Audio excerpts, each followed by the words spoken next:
A veces un viaje empieza donde otros terminan. Un álbum de fotos de recuerdo es a menudo lo que acompaña al regreso. Sin embargo, en otras ocasiones, el camino empieza precisamente intentando dar vida a una colección de instantáneas. Holanda es un país 1000 veces pintado y retratado, y su imagen, fijada en cuadros y fotografías, acompaña la partida.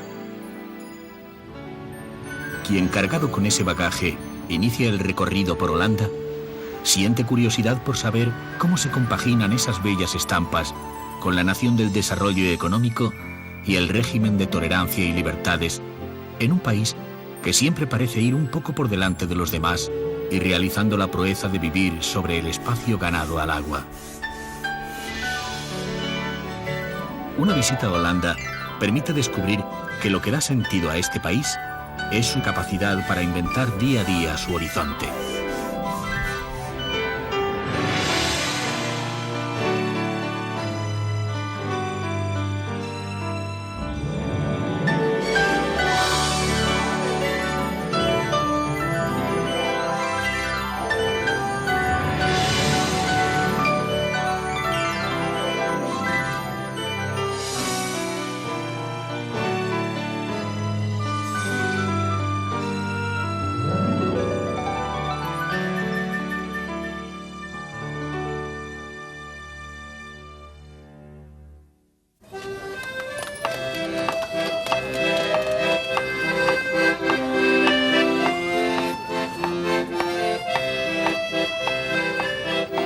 La provincia de Noord-Holland, en el noroeste del país, introduce al viajero sin preámbulo en escenarios de la Holanda tradicional.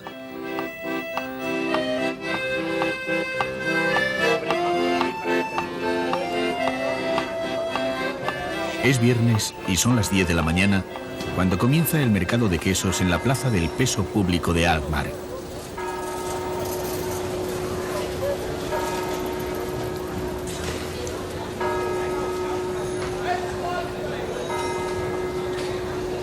Con la cala y cata de las partidas por parte de los compradores para decidir cuál comprarán y ajustar los precios, empieza la actividad del mercado, que más parece un espectáculo al aire libre.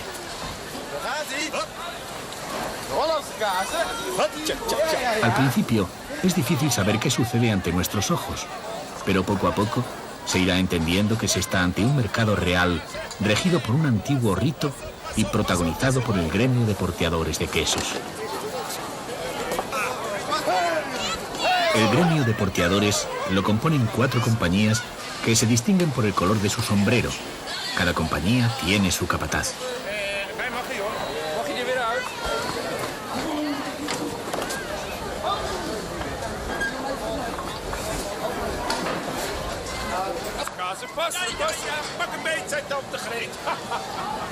Los porteadores llevan las partidas hasta la báscula.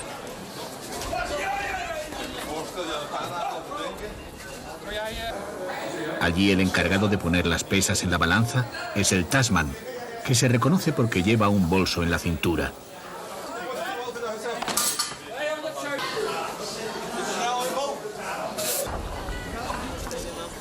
La administración del gremio designa un encargado, al que los porteadores llaman verdugo, porque se encarga de imponer y cobrar las multas a los que llegan tarde. El supervisor del mercado se conoce con el nombre de padre de los quesos y lleva un bastón con puño de plata como símbolo de su dignidad. Entre el rito y el espectáculo, se calcula que cada viernes se venden unos 30.000 kilos de queso.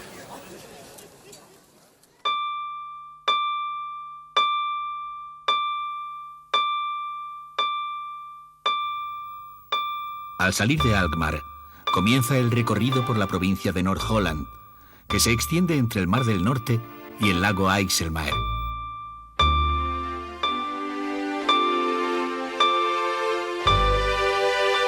Ante la vista del viajero, se extiende un paisaje infinito. Solo una hilera de álamos, que señala un dique, dibuja el horizonte de lo que parece la línea del cielo más horizontal del mundo.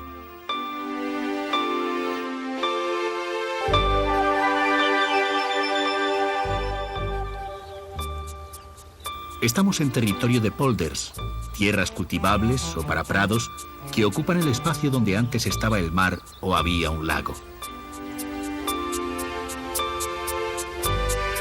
Para crear un polder, se construye un dique alrededor del espacio que se quiere ganar al agua y el interior se surca de canales, por los que elevan el agua sucesivamente hasta alcanzar un canal exterior. La diferencia de este paisaje con respecto a cualquier otro es que este puede planificarse, es de ingeniería.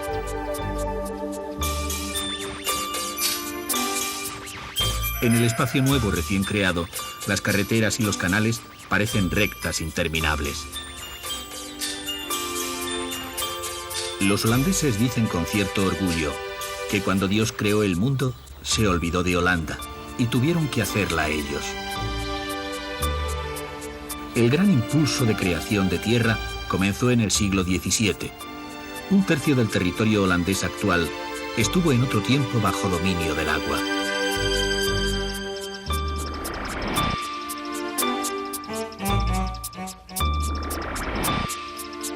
En el paisaje siempre hay un molino de viento que rompe la línea del horizonte. Su continua presencia en la lejanía atrae al viajero con la fuerza de un mito.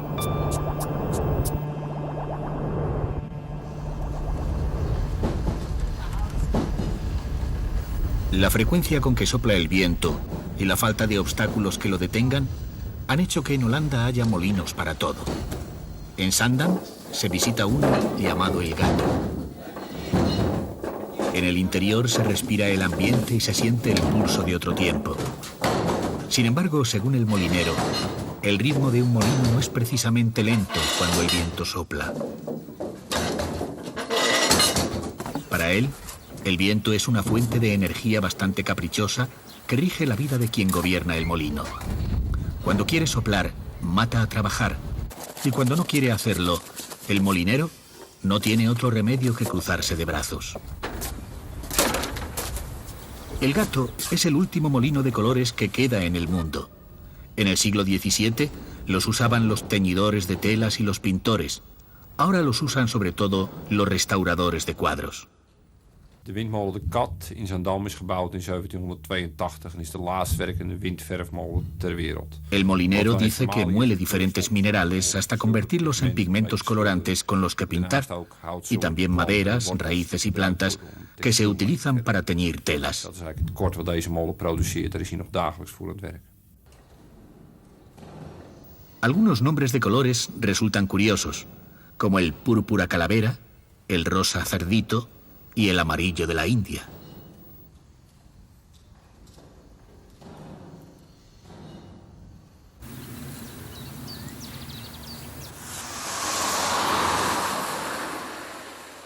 Cuando se dice que Holanda es un país pequeño y por lo tanto se puede recorrer pronto, se olvida que a cada vuelta del camino algo llamará nuestra atención y nos obligará a detenernos. El tiempo siempre se queda corto. Una red de hoteles y albergues de diferentes tipos permite pernoctar en cualquier parte donde sorprenda la noche.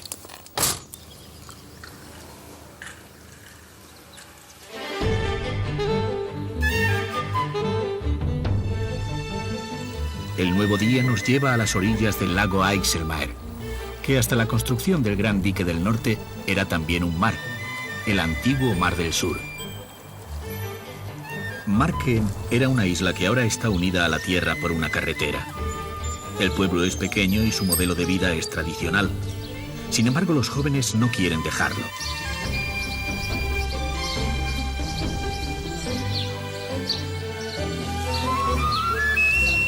Sus casas son del siglo pasado y se elevan sobre tramas de madera para evitar la humedad. Al convertirse el mar en lago, Marken, que era un pueblo de pescadores, tuvo que cambiar también de vida. Su flota pesquera y de transporte se ha incorporado a agencias que organizan travesías para quienes visitan la zona.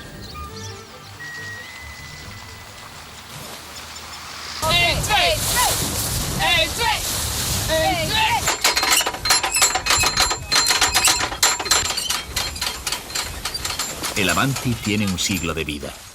Era un barco de carga que al principio iba a vela, Después le incorporaron un motor de vapor y más tarde uno de gasoil.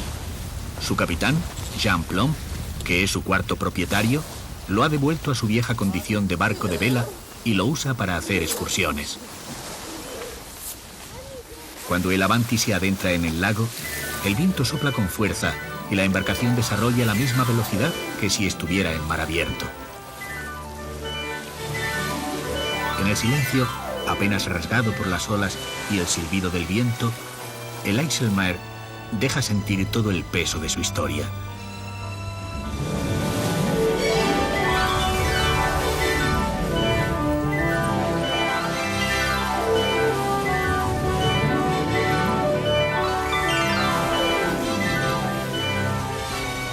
Estos viajes pueden ser tan largos y tener tantas escalas como se quiera. Nosotros dejamos el Avanti en Enkhuizen.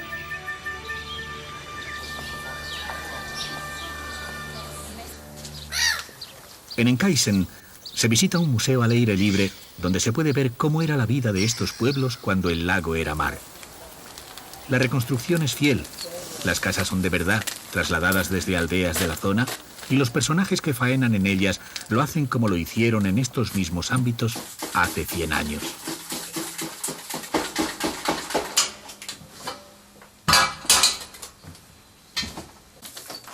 En esta casa vivió un cantor de la comunidad judía que llegó a Enkhuizen sobre 1880 y se puso a hacer cepillos y escobas. El negocio prosperó, pero la depresión de los años 30 y la Segunda Guerra Mundial lo obligaron al cierre. Sin embargo, en lo que fue su taller, un artesano actual sigue haciendo cepillos y escobas.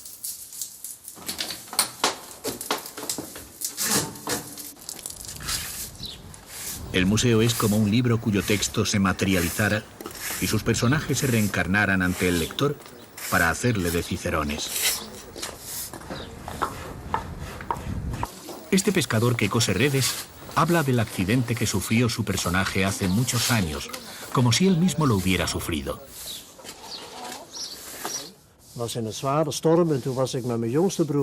Dice que fue durante una tormenta muy fuerte.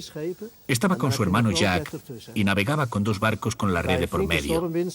Él estaba alineando la orza y entonces se soltó la butavara, le golpeó la espalda y lo tiró al agua.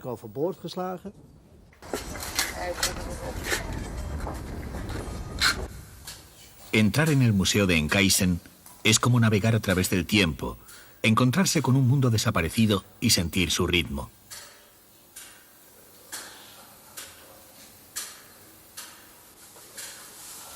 Es el mundo del antiguo Mar del Sur, que desapareció por el afán transformador de los holandeses. Pero es el eslabón que engarza con la Holanda actual y que no quiere perderse entre las páginas de la historia. Este viaje a la nostalgia puede completarse tomando el tren de vapor que hace el trayecto Hoorn-Medemblik desde 1914. Al contemplar la marcha del convoy, casi centenario, es fácil que el visitante extranjero se plantee que su viaje está descubriendo una Holanda insospechada. Este país se comporta con el tiempo lo mismo que con el mar. Afirma lo conquistado. No quiere que lo que gana por un sitio se pierda por otro lado. Al llegar al norte de la provincia, la carretera parece perderse entre 2 mares. Es el gran dique Afsluitdijk, de 30 kilómetros, que marca la nueva frontera del norte de Holanda.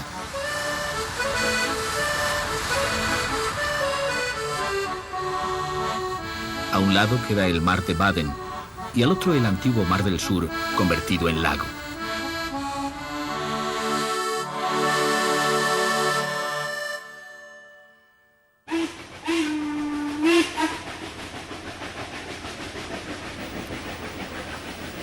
Una buena manera de recorrer Holanda es hacerlo en tren, con el que se puede llegar a todos los sitios. Existen billetes válidos para varios días y que pueden incluir las entradas a los lugares de interés, con lo que es posible ahorrar dinero. Si se viaja a Holanda por primavera, especialmente por el centro oeste, desde el tren se asiste a una explosión de colores, ya que el campo aparece como una alfombra de flores vivas. El tulipán procede de Asia Menor, pero los holandeses han generado una cultura de 400 años en torno a él, entre investigaciones científicas y experiencias transmitidas de generación en generación en el seno de las familias.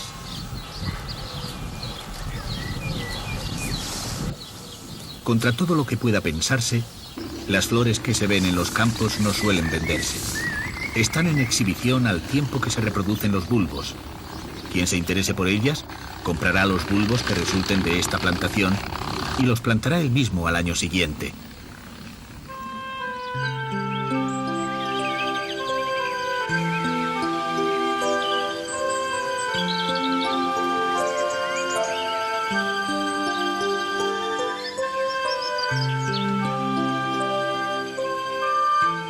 El Parque Keukenhof, situado cerca de Haarlem, abre sus puertas coincidiendo con la época de floración. Durante los meses de abril y mayo, es la mayor exhibición de flores de bulbo de todo el mundo, con unos 7 millones de plantas.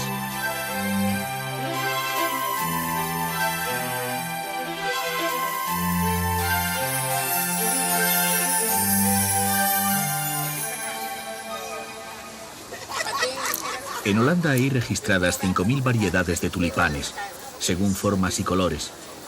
Pero los tulipanistas siguen investigando para conseguir nuevas con las que estimular el mercado.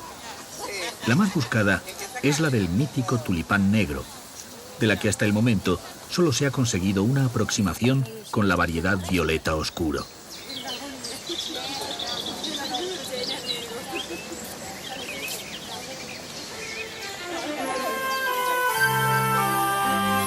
Junto a las variedades más selectas de tulipanes, en el parque se exhiben otras plantas, especialmente narcisos y jacintos.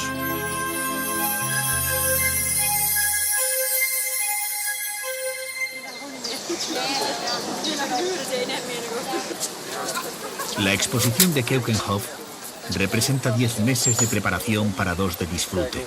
Más aún, el agotamiento de las plantas viejas exige una reposición permanente mientras el parque permanece abierto.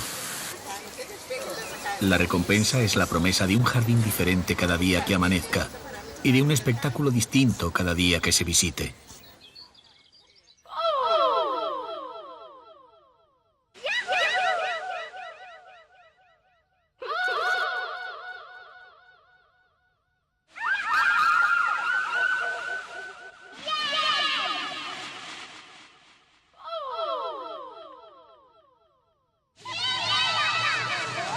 En Keukenhof, la vista queda atrapada por el color de las flores que juegan a combinarse incesantemente, buscando efectos y sensaciones. Quizás solo la pintura consiga copiar su colorido.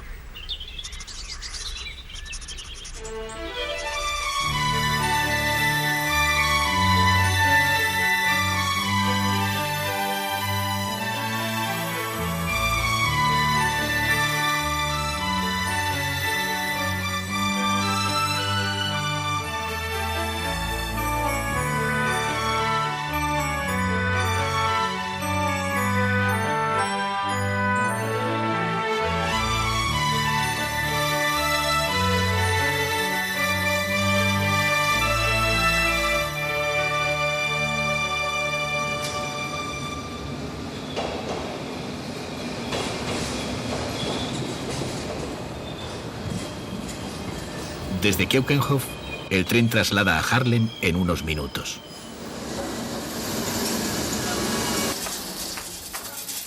Un típico patio de Haarlem, espacio abierto que solían tener los orfanatos y asilos de ancianos, introduce en el Museo Frans Hals, donde hasta las flores copian los modelos de la época del pintor.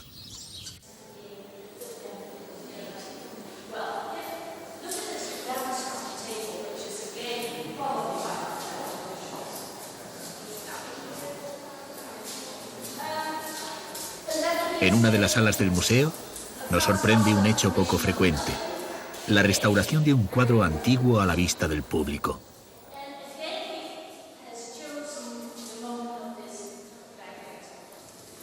La mano, experta, va haciendo resurgir a los personajes del cuadro como si respondieran a una llamada. Su trabajo consiste en rescatar del tiempo los detalles y colores de la obra.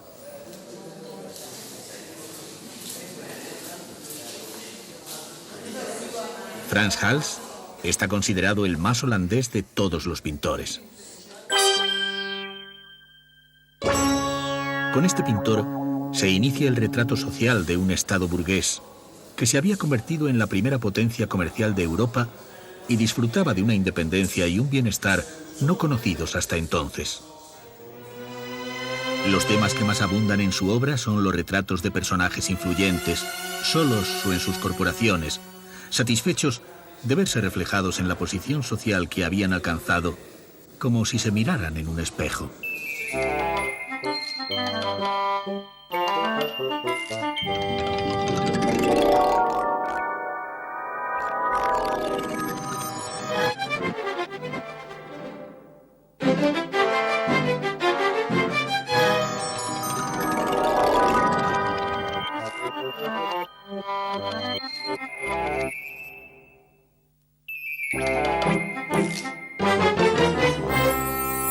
En otras salas del museo pueden verse obras de pintores de la escuela de Haarlem y un cuadro curioso, en el que Hals retrata la calle que veía desde su casa cada mañana.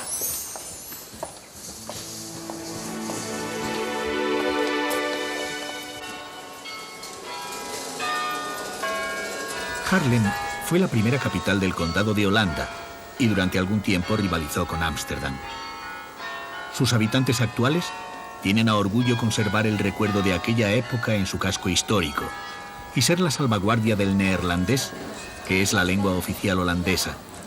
En este país, asombrosamente dotado para los idiomas, todo el mundo está de acuerdo en que el neerlandés más puro es el que se habla en Haarlem.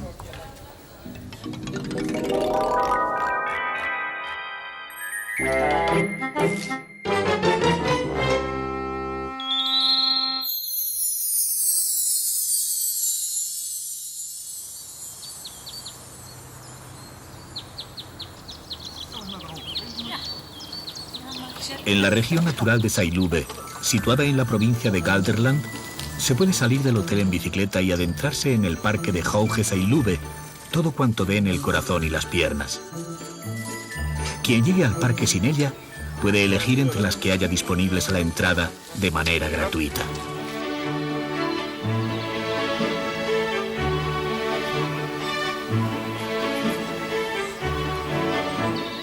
El parque de Hoge Sailube es la reserva natural más grande de los Países Bajos. Dentro hay 40 kilómetros de pistas especiales para bicicletas en un medio bellísimo en el que las arboledas de robles y hayas se alternan con los prados. En el parque se encuentran todavía animales en libertad, como ciervos, corzos y jabalíes, aunque lo normal es que nada rompa el silencio más que el sonido del propio pedaleo.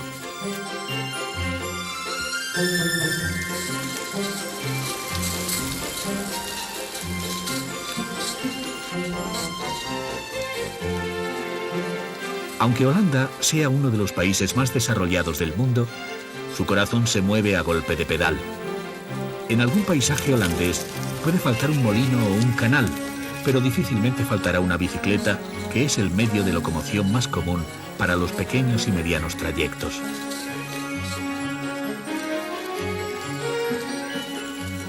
El pabellón de caza de San Huberto es un buen sitio para reponer fuerzas.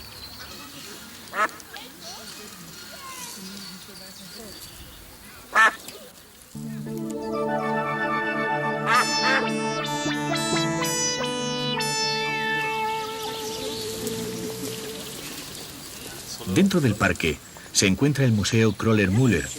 Parte de su importante colección puede verse al aire libre.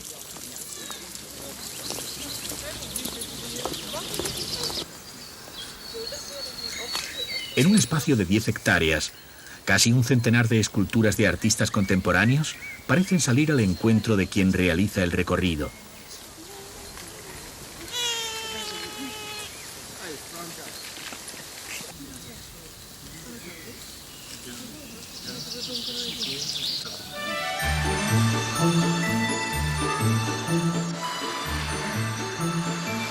En este país de 15 millones de habitantes existe un número parecido de bicicletas, y se dispone de 15.000 kilómetros de pistas para ellas perfectamente señalizadas que permiten una circulación segura.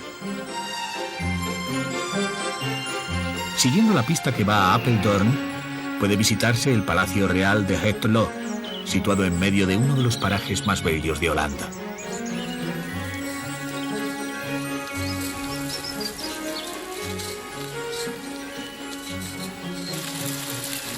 El palacio fue residencia de verano de la familia real holandesa hasta el año 75 y desde el año 84 se muestra como museo. Fue mandado construir en el siglo XVII por el estatúder Guillermo III, que fue también rey de Inglaterra. En sus salas revive el recuerdo de los estatúderes de Holanda, especie de jefes o magistrados máximos que luego fueron reyes de los Países Bajos.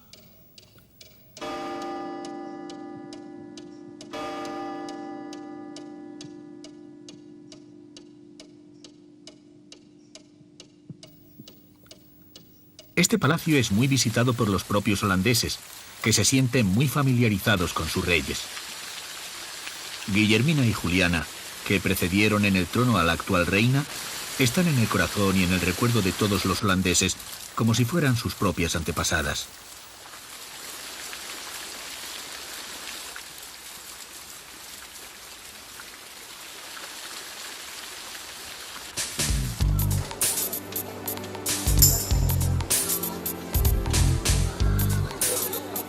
También en bicicleta llegamos a Utrecht, en el centro de Holanda.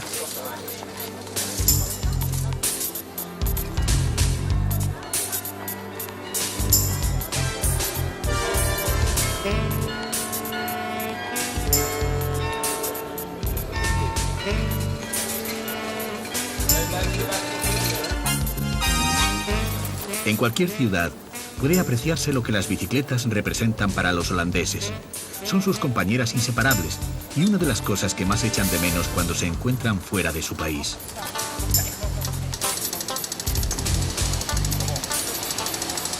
Si preguntáramos a los holandeses qué otra cosa añoran cuando salen de Holanda, seguramente nos hablarían de los poffertes.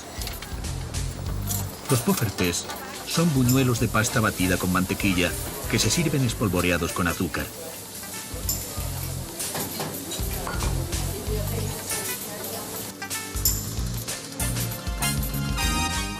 También dirían que su pan, al que tienen costumbre de incorporar cosas tan distintas como tocino, queso, almendras o cebolla.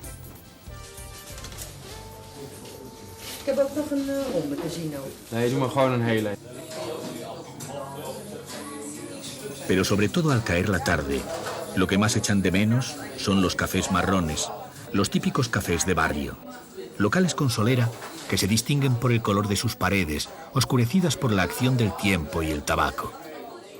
Ze vinden het hartstikke leuk omdat het een hartstikke leuke sfeer is, omdat het gezellig is, omdat de prijs aangenaam is. Herbert dice que a los holandeses les gusta mucho ir a los cafés marrones porque hay un ambiente acogedor.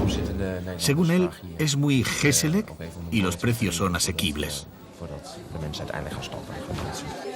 Gezellig es una palabra tan holandesa que no tiene traducción a ningún idioma. Gezellig es aquello que hace que nos sintamos bien. Y uno encuentra en el apagado murmullo de un café marrón algo que no sabe si es exactamente gezellig, pero que se parece a la agradable sensación de sentirse en casa.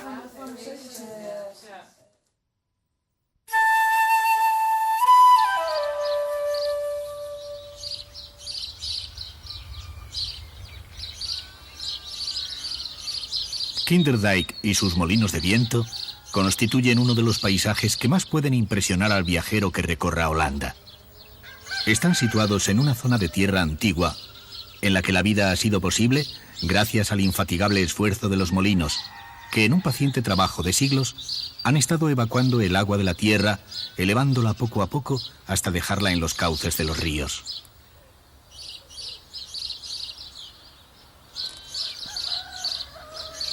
Las comunidades campesinas de la zona mantienen tan impertérritas como los molinos ritos enraizados en viejas costumbres, como esta celebración de un aniversario.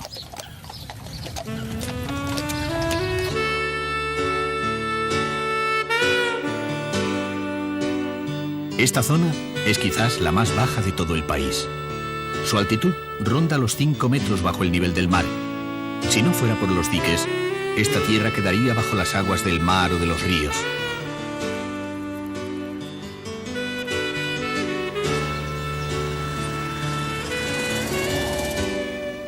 La evidencia del desnivel entre la tierra y el agua se aprecia cuando en muchos lugares hay que elevarse sobre una pendiente para alcanzar el cauce de los ríos. El río Leuk es uno de los brazos principales del Rin, que cuando llega a Holanda se ramifica varias veces y a menudo ha cambiado su curso debido a la falta de consistencia de la tierra. Su tráfico de barcos, que se remonta hasta la Edad Media, lleva desde el centro de Europa hasta la desembocadura en el Mar del Norte, cerca de Rotterdam.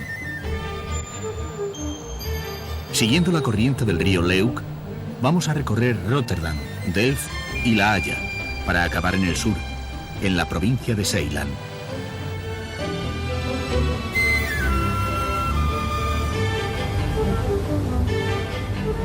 Rotterdam es diferente a cualquier otra ciudad holandesa. Los estragos producidos por la Segunda Guerra Mundial obligaron a los rotterdameses a levantar una ciudad casi de nueva planta. En medio de este bosque de aluminio y cristal se encuentra el ayuntamiento, uno de los escasos edificios que se salvaron de los bombardeos.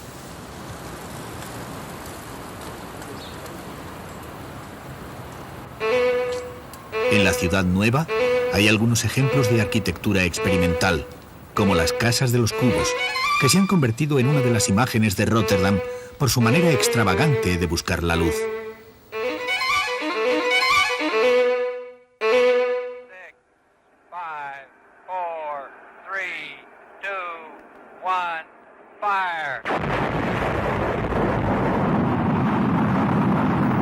Euromast dispara a los visitantes en una plataforma hasta 180 metros de altura.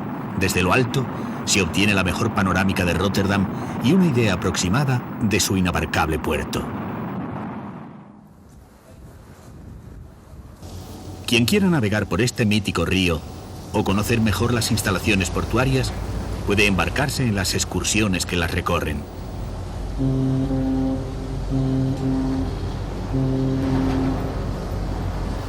El puerto se asienta en otro de los brazos del Rin, que llega aquí unido al río Mosa.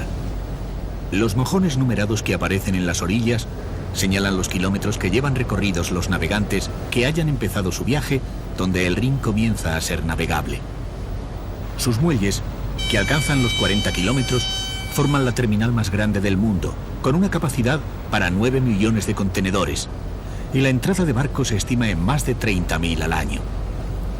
Una cuarta parte de las mercancías que entran o salen de Europa lo hacen a través de barcos que atracan o zarpan de estas dársenas.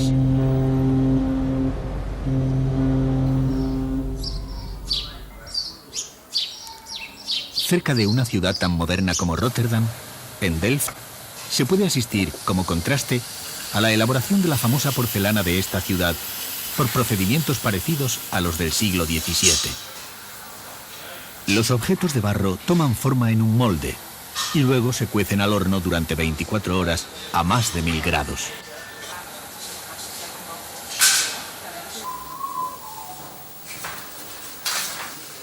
Lo más característico de la porcelana de Delft es su pintura. Copia modelos tradicionales en color azul.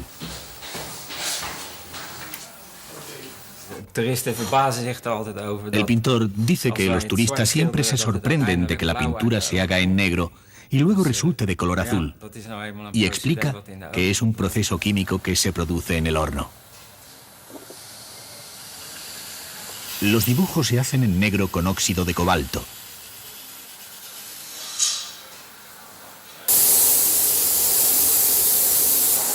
Después de un baño de laca, las piezas se cuecen de nuevo a más de 1000 grados. La laca se hace transparente y el dibujo reaparece ahora en color azul. Los distintos azules de los motivos dependen de la cantidad de agua que se ponga al hacer la pintura.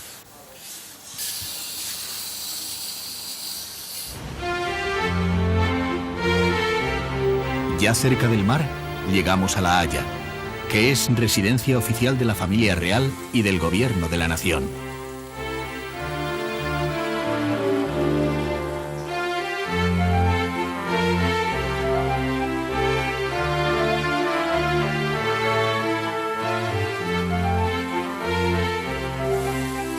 La Haya se originó alrededor de un castillo del siglo XIII, cuyo patio interior alberga actualmente a las dos cámaras del Parlamento. En Ámsterdam ironizan diciendo que en La Haya se gobierna, pero en Ámsterdam, que es la capital, se toman las decisiones. Sin embargo, La Haya tiene un aire distinguido y una sobriedad que quizás no tenga otra ciudad holandesa. En La Haya se encuentra el Palacio de la Paz, sede de la Corte Internacional de Justicia, tribunal de arbitraje creado por la ONU. Siguiendo el plan previsto, nos dirigimos hacia la provincia de Zeeland, la más suroccidental del país, donde desembocan varios brazos de los ríos Rin, Mosa y Escalda. La mayor parte de estas tierras fueron creadas en la Edad Media, pero su altura, por lo general por debajo del nivel del mar, el caudal de los ríos y las grandes mareas del Mar del Norte han hecho que a veces cedieran los diques y se produjeran inundaciones. Los habitantes de Zierikzee no olvidarán fácilmente el año 1953. Todo empezó la noche del 1 de febrero. Una marea alta levantó el Mar del Norte 3 metros por encima de su nivel normal, abriendo más de 100 brechas en los diques de la zona.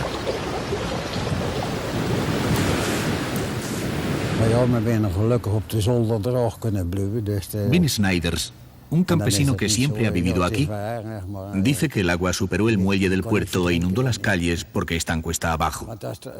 A ellos no les pasó nada porque se subieron al ático. Otros no corrieron la misma suerte y murieron.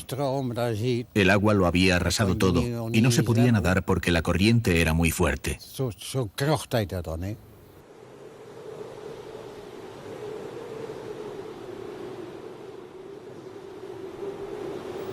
Los supervivientes de la tragedia tuvieron que enterrar 1.835 cadáveres, reparar 46.000 casas y sacar el agua de 200.000 hectáreas anegadas. Para evitar que se repitieran catástrofes similares, los holandeses decidieron eso que siempre se ha considerado una locura: ponerle puertas al mar.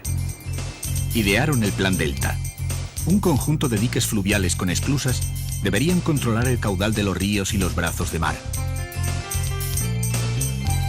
Finalmente, 3 grandes barreras en las desembocaduras de los ríos Rin, Mosa y Escalda deberían impedir que el mar entrara de nuevo cuando volvieran a darse condiciones adversas.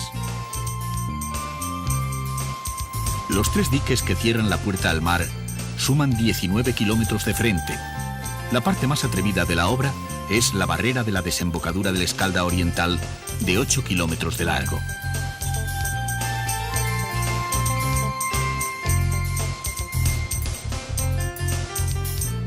Parte de este dique es un puente de 3 kilómetros sostenido por 65 pilares, cuya altura varía entre 30 y 40 metros en función de la profundidad del suelo en cada punto.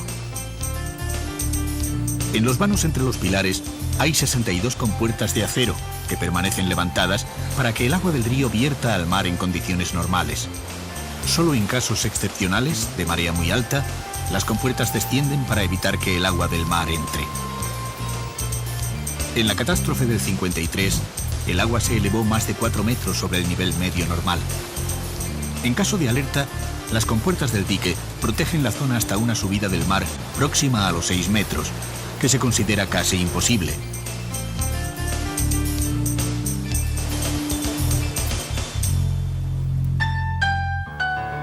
Un poema grabado en la entrada del dique dice: aquí, por encima de la marea, pasa la luna, el viento y nosotros.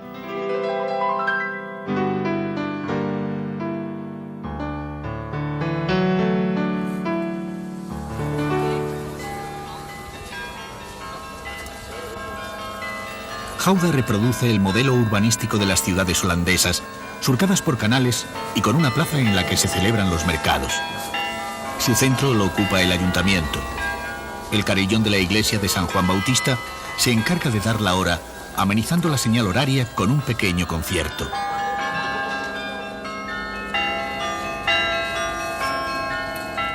También suele estar en la plaza la Casa de las Pesas, que era un privilegio que solo conseguían las ciudades importantes.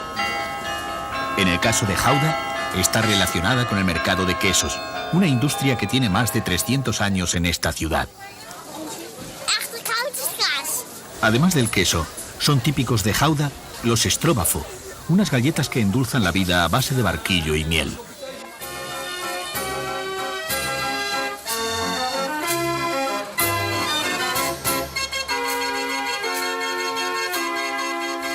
A medida que se va conociendo Holanda, va creciendo la impresión de que este país de la racionalidad es también un pueblo al que le encantan la representación y los cuentos. El ayuntamiento de Gouda parece inspirado en los castillos de los cuentos de hadas o haber servido de inspiración a estos.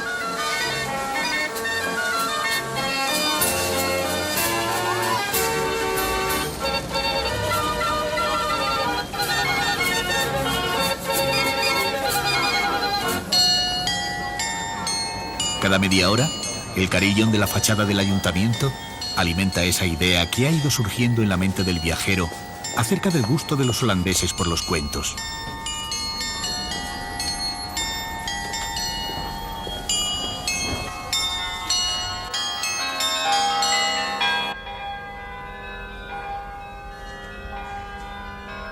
En las vidrieras de la iglesia de San Juan Bautista se cuentan sobre todo pasajes de la Biblia.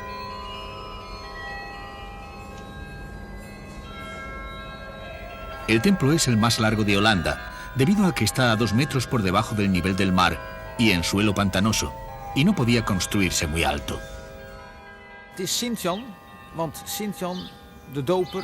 El sacristán dice que fue muy acertado dedicarlo a San Juan Bautista, buen conocedor de lo que es capaz de hacer el agua. Como si quisiera dar la razón al viajero, el sacristán opina que las vidrieras son el antecedente del cómic. Los cartones donde se dibujaban han dado origen a la palabra cartoon, y los diálogos ya aparecen en globos como en los tebeos.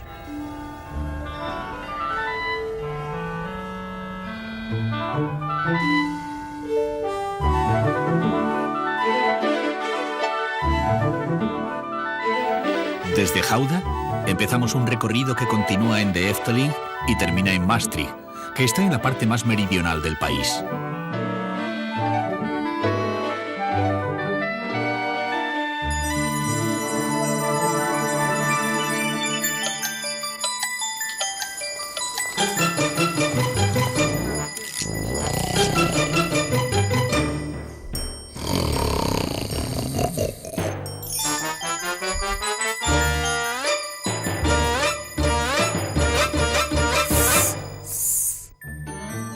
El parque de Efteling es otra historia.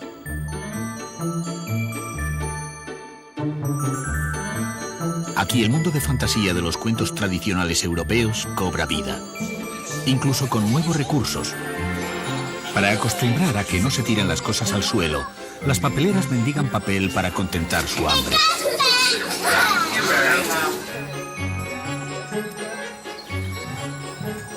En la casa de los trolls, los duendes traviesos de los cuentos nórdicos responden a su manera a las llamadas. Niemand weet dat ik Repelsmand weet, dat ik Repelstiltje heet.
El recorrido lo terminamos en la provincia de Limburgo, que se extiende a lo largo de una estrecha franja entre Bélgica y Alemania. La novedad de Limburgo son las colinas. Aunque el punto más alto apenas sobrepasa los 300 metros, Para los holandeses del resto del país es algo tan insólito que tienen la sensación de estar en el extranjero. Para los hombres de los Países Bajos, ver montañas por primera vez debe ser como conocer el mar para un niño de tierra adentro.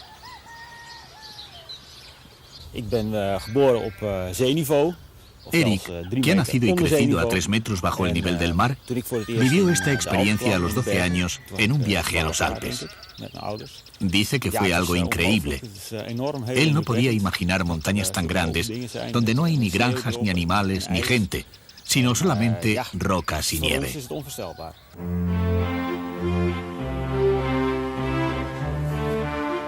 Maastricht, la capital de Limburgo, rompe la imagen que nos habíamos hecho de una ciudad holandesa surcada por canales.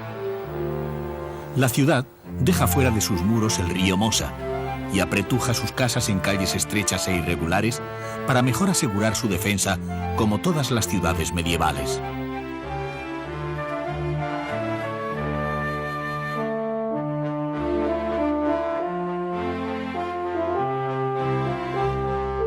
Como si estuviera interesada en marcar diferencias con respecto al resto del país, Maastricht es también la única ciudad holandesa en la que la población católica es más numerosa que la protestante. La basílica principal está dedicada a San Servando, obispo holandés que introdujo el cristianismo en Holanda en el siglo IV. Aunque en altitud, religión o relación con el mar cada zona del país sea diferente a las demás, sin embargo hay cosas que comparten todos los holandeses. Algunas tan importantes como el gusto por un cucurucho con patatas fritas untadas en mayonesa.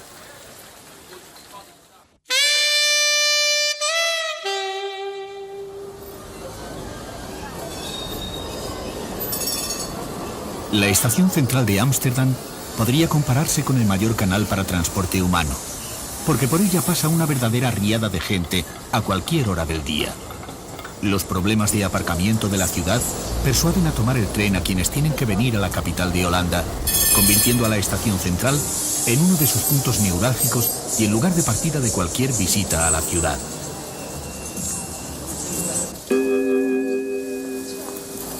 La primera impresión que produce Ámsterdam, asentada en la desembocadura del río Amstel, es la de tener una gran capacidad de reciclaje.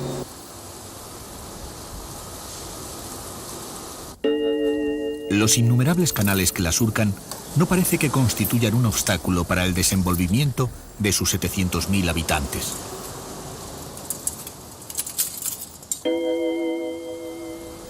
Una red de puentes fijos y levadizos facilitan el tráfico fluvial y terrestre. Un ejército de bicicletas favorece la circulación en los barrios diseñados en el siglo XVII, época en la que difícilmente se podía prever la toma de las calles por los vehículos a motor. La línea circular número 20 es de especial interés para el visitante extranjero, porque recorre los lugares más visitados en 30 paradas y ofrece una guía turística gratuita sobre las cosas de interés que hay en cada una de ellas. Una parada deja en la zona de los museos. En ella puede visitarse el Museo Van Gogh, que concentra la cuarta parte de la obra de este autor holandés, que murió sin enterarse que había sido un genio de la pintura. Se consideraba un artista, pero le atormentaba la certeza de no saber expresarse como los grandes pintores. Tras su paso por París, descubrió en Arles, al sur de Francia, el valor de los colores y empezó a utilizarlos arbitrariamente para expresarse con más fuerza. Llegó a preferir pintar por la noche para que los colores reales no le mediatizaran. Nunca pareció importarle el hecho de no vender un solo cuadro en vida. La pintura era para él un compromiso consigo mismo. Cuando se quitó la vida, se le encontró una carta inacabada en el bolsillo en la que reconocía que el empeño en su trabajo le había hecho perder la razón.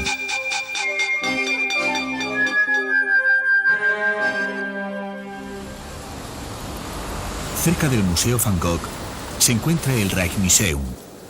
Las salas que acaparan más atención son las que muestran la pintura holandesa del siglo XVII. Nada más entrar en la sala principal, nos encontramos con Ronda de Noche, obra pintada por Rembrandt en gran formato.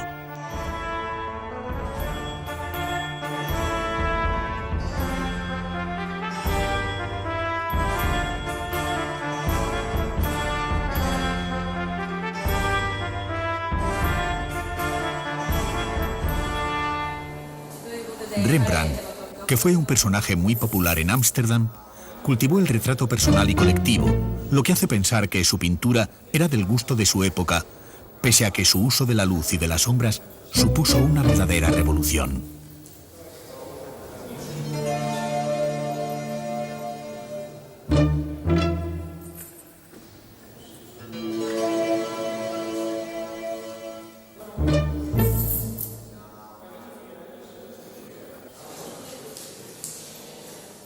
En el museo pueden verse también obras de Vermeer. Los cuadros de este pintor holandés reflejan la realidad cotidiana de las clases medias y bajas. La tibieza de sus ambientes interiores, en los que la luz aparece como filtrada, crea un ambiente contenido e intimista.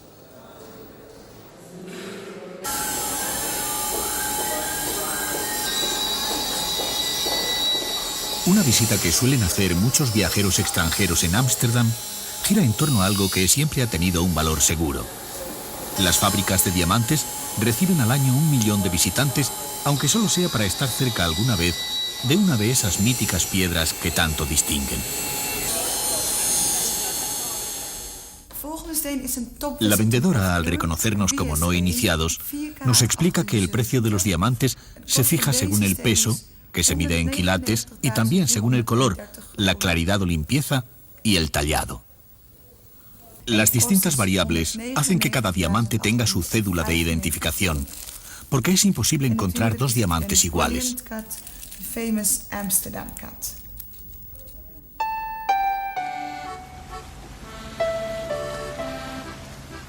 Al atardecer, la mejor manera de llegar a los rincones más íntimos de esta ciudad es recorrer sus canales, que no son solo lugares de tránsito, sino donde tienen su casa muchos amsterdameses.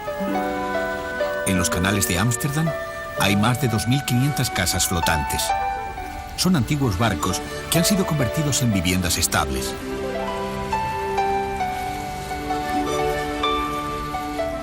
Los 3 canales principales, llamados de los caballeros, del emperador y del príncipe, se ramifican en forma de tela de araña con más de 160 canales secundarios.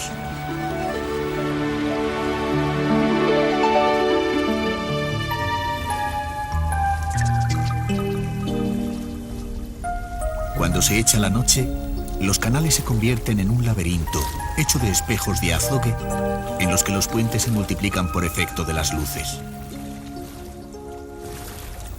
En la quietud cada vez mayor de la ciudad, adquiere presencia el rumor cansado de las embarcaciones y el chapoteo del agua insomne.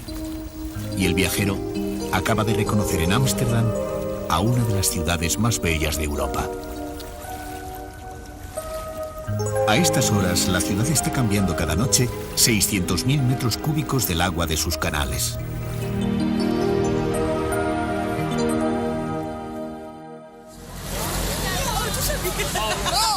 El día 30 de abril, la fisonomía de Ámsterdam y de todos los pueblos y ciudades holandesas amanece de un modo distinto a cualquier otro día. En esta jornada se festejaba el cumpleaños de la reina Juliana, y su hija, la reina actual, ha mantenido la tradición, institucionalizando el Día de la Reina como fiesta oficial del país.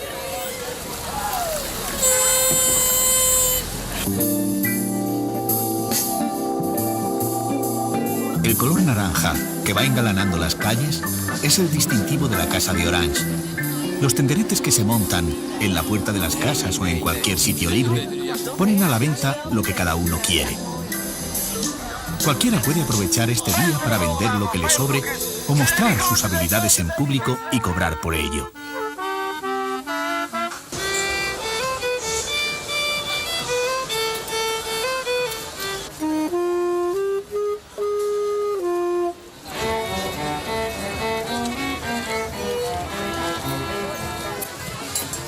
El visitante extranjero puede aprovechar la ocasión para sacar conclusiones del carácter de este pueblo. Los holandeses se rigen en la vida por el mismo principio que aplican con el mar, el principio de dar y tomar. Son cosmopolitas y adaptables, y su informalidad aparente es compatible con el rigor. Su sentido de la tolerancia exige a cambio responsabilidad. El mar les ha descubierto el valor de las cosas y la necesidad de ser fríos, tesoneros y sistemáticos para mantenerlas. Al despedirnos de Holanda, nos llevamos la impresión de que este pueblo, acostumbrado a luchar contra el mar, ha desarrollado en esa lucha los principales rasgos de su personalidad.